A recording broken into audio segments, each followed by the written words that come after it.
Muy buenas tardes, mi nombre es Daniel Vélez, soy residente de la institución universitaria Colegios de Colombia de la ciudad de Cali, soy residente de tercer semestre de ortodoncia. El día de hoy les voy a presentar la evolución histórica de la cirugía ortognática. Entonces la idea es que a través de esta presentación vamos a a conocer de una forma clara y concisa la evolución histórica de la cirugía ortognática desde sus comienzos, el reporte de los primeros procedimientos realizados y los fundadores de algunas técnicas. Aquí también les voy a dejar un link de Wikipedia donde pueden ampliar la información acerca de definiciones de la cirugía ortognática. Aquí les voy a dejar un video donde vamos a encontrar algo de la historia de la cirugía oral desde la edad antigua para ampliar la información. Entonces encontramos que en la literatura el primer reporte de cirugía ortognática fue escrita por el doctor Simon Houlihan en Pensilvania, Estados Unidos. Él fue el primero en realizar un procedimiento quirúrgico considerado como ortognático. Él fue médico de la Washington Medical College. Por su liderazgo en cirugía oral, el Baltimore College le otorgó el título de doctor honorario de cirugía dental en 1842. El primer reporte fue en 1849, su paciente Marris. Él informó la corrección quirúrgica de una deformidad con prognatismo mandibular y mordida abierta que era secundaria a quemaduras graves de la paciente en el cuello y en el pecho.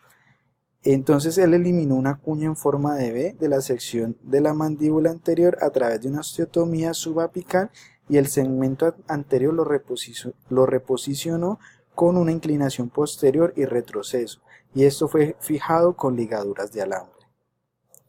Continuando, en 1856, el cirujano británico George Murray, él realizó la primera resección condilar.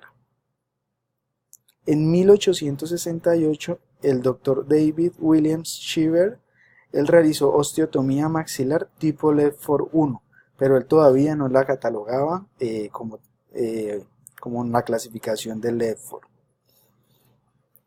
Ya en 1896 encontramos que el doctor Edward Angle, que es considerado como el padre de la ortodoncia moderna, aquí también les dejo un vínculo donde pueden hablar la información acerca de él, se reconoció como uno de los pioneros de la ortodoncia moderna y él sugirió una resección doble del maxilar inferior para corregir una protrusión severa. Él ya trabajaba con cirujanos con los cuales trabajaba en interconsulta sus pacientes para las correcciones ortognáticas.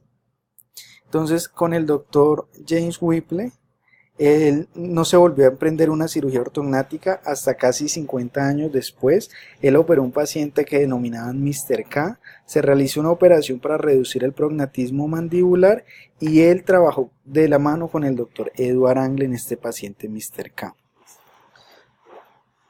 Bueno, ya en 1897 el doctor Bilray Papin Blythe, él 4 meses más tarde, él operó el paciente de Whipple, él construyó coronas de oro para la dentición posterior para este paciente estabilizarlo y mejorarle la oclusión. Él realizó la primera resección doble de la mandíbula en el mismo paciente que habían operado con Angle, y era esencial realizarle una osteotomía bilateral del cuerpo mandibular a través de un enfoque extraoral con cortes en las regiones de premolares y la eliminación de bloques osteotomizados. Entonces aquí nos presentan el gráfico, la ilustración del paciente Mr. K. En la figura de arriba encontramos la osteotomía premandibular del cuerpo y en el B encontramos el posoperatorio. Aquí les dejo el vínculo del paciente. En 1898 el doctor Rodríguez Ottolenghi, destacado por ser un ortodoncista estadounidense, él criticó esta férula del doctor Angle y sugirió que debería haber sido una sola férula que fuera cementada y que incluyera los dientes después de haber realizado la osteotomía. Aquí también les dejo el vínculo del doctor para ampliar la información. Y aquí encontramos el spleen de Ottolenghi, que fue reportado en 1898. En 1899, el doctor Paul Berger, cirujano de París, él fue el primer cirujano que reporta la literatura en utilizar una máscara quirúrgica para hacer operaciones. En 1897. Él realizó la primera condilectomía bilateral para corregir el prognatismo mandibular.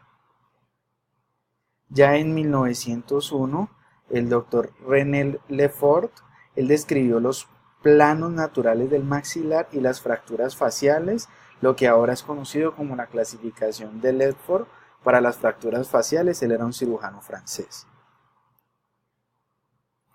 En 1905, el doctor Sir William Arbuton Lane, él realizó osteotomías de rama mandibular, división de la rama encima del foramen mandibular. En 1948, el doctor Anton Freiherr von Heisberg, él era profesor de cirugía en Viena, él sugirió realizar osteotomías por pasos para aumentar el área de la superficie para el contacto y continuó trabajando con la técnica de Hans Pischer y Richard Towner en 1948. Aquí está la técnica de von Heisberg. En 1907 tenemos al Dr. Blair.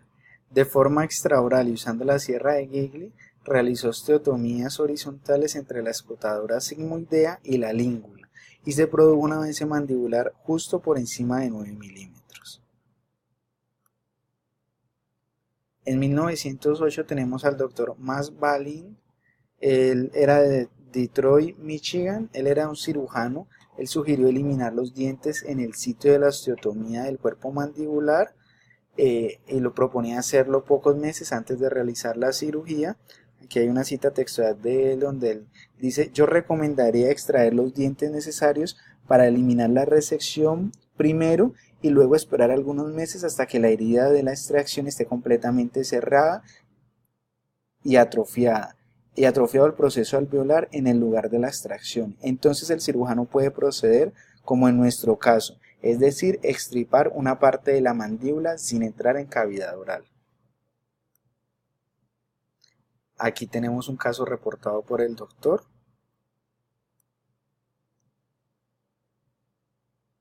En 1910, el caso reportó, sin embargo, el paciente terminó con una mordida abierta en la región posterior después de realizar este procedimiento. Entre los años 1910 y 1915, el doctor Matthew Henry Krieger, él fundó el primer servicio odontológico en el Hospital General de Filadelfia, desarrollando un motor quirúrgico operado eléctricamente para cortar el hueso en la cirugía de la mandíbula, y dio su nombre a los elevadores de Krieger, que son los que encontramos aquí en la parte de atrás, utilizados en odontología quirúrgica. Él sugirió una osteotomía semicircular cerca del ángulo de la mandíbula, lo que permitió una rotación vertical del cuerpo mandibular.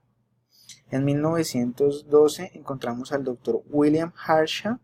Él realizó una resección extraoral del cuerpo mandibular cuidadosa para mantener la integridad del paquete vasculonervioso. En 1917 encontramos al Dr. Johannes Soerense. Él realizó una fijación rígida y semirrígida entre los segmentos. En 1917 encontramos al Dr. Thomas Aller. Él describió la eliminación de la cuña ósea a través de un enfoque intraoral.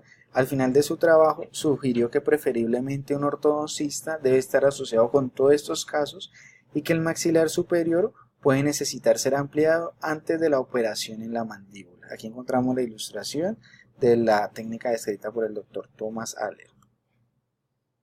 En 1920, el Dr. Gunther Kohn-Stock, él era un cirujano alemán. Él reporta la primera osteotomía maxilar para corregir una maloclusión, lo que sería realmente denominado el primer procedimiento ortognático maxilar, porque ya era específicamente para corregir una maloclusión. En 1922, el doctor Alexander Lindbergh, él era un cirujano ruso. Él reporta una osteotomía vertical oblicua de la rama ascendente a través de un enfoque extraoral para cerrar una mordida abierta anterior en una paciente de 20 años y reportó en la importancia de la preparación ortodóntica previa a la cirugía. En 1927, el doctor Martin Wasmund, él era un cirujano alemán. Él describió una osteotomía suave de transición invertida de tipo L de la rama mandibular con un abordaje extraoral que podría ser utilizado para avanzar la mandíbula y potencialmente cerrar una mordida abierta anterior. En 1928 encontramos al doctor Frank Tisek Kosteka. Él realizaba un enfoque extraoral con la sierra de Gigli. La ventaja de esta operación es que su técnica, reporta el autor, que es fácil y que puede ser realizada en unos minutos bajo anestesia local y sin incisiones. Aquí en la parte de atrás encontramos la sierra de Gigli. En 1931 encontramos al doctor Kazanjian. Él presentó en el Congreso de Ortodoncia en Londres 5 casos de prognatismo mandibular que había tratado con osteotomías corporales, utilizando un enfoque extraoral y utilizando la sierra de Gigli, y con una inmovilización posoperatoria utilizando aparatología de ortodoncia intraoral. Esos casos fueron publicados en 1932. Aquí encontramos el reporte de uno de los casos. Y aquí encontramos el reporte de otro de los casos. Kazanjian logró esto cortando a través de la mandíbula en la región de molares a cada lado y elevar el segmento anterior para poner a ocluir los dientes superiores. Esta es una descripción temprana del cierre de una mordida abierta anterior. En 1931 encontramos al doctor Herbert Hofrandt. Él era alemán. Él desarrolló el cefalostato y la radiografía cefalométrica en un estudio más sofisticado.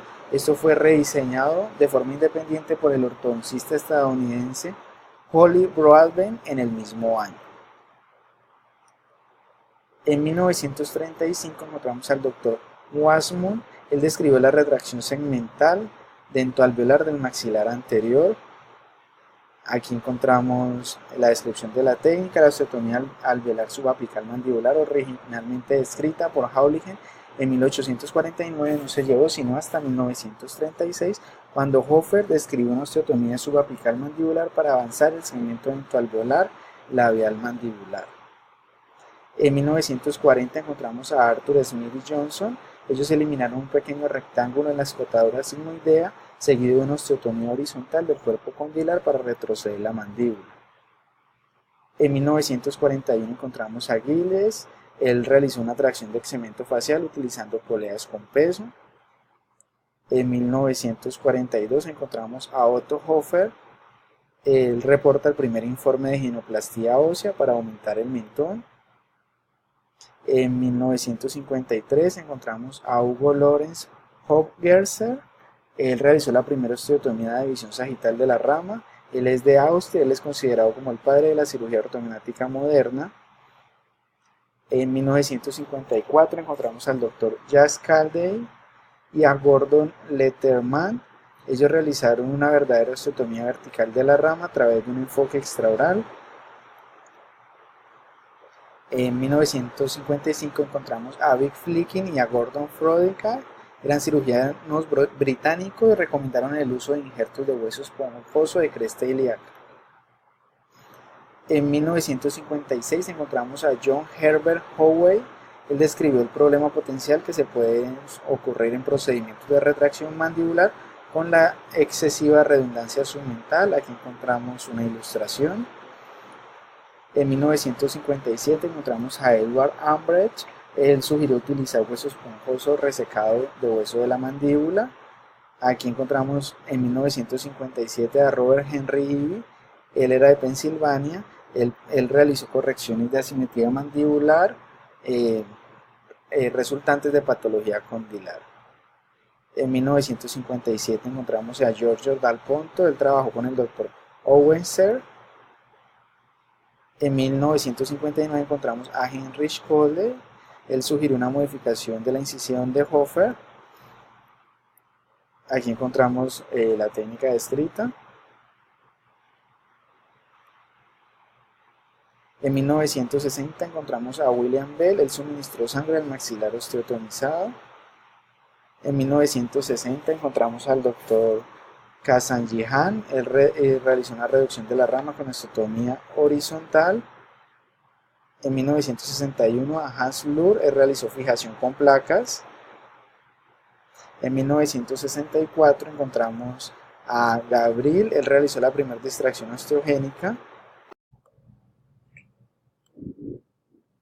En 1969 encontramos al doctor Erwin Eugen Hunsuk. Él era cirujano de Estados Unidos. Él reportó la osteotomía horizontal incompleta del lado medial de la rama, reduciendo la posibilidad de cortar vasos posteriores a la rama y por tanto reducir el sangrado. En 1969 encontramos otra vez al doctor Hugo Aufwechsel. Él era de Austria, el que es considerado el padre de la cirugía ortognática moderna. Él describió un procedimiento similar, pero con la elevación del segmento dentoalveolar para cerrar la mordida abierta anterior, con un injerto de hueso tomado del borde inferior de la barbilla y encajado en el segmento dentoalveolar. Aquí encontramos un caso reportado por él, donde reportó el primer procedimiento bimaxilar simultáneo, tanto en el maxilar superior como en el maxilar inferior en simultáneo. Él es considerado el padre de la cirugía ortognática moderna.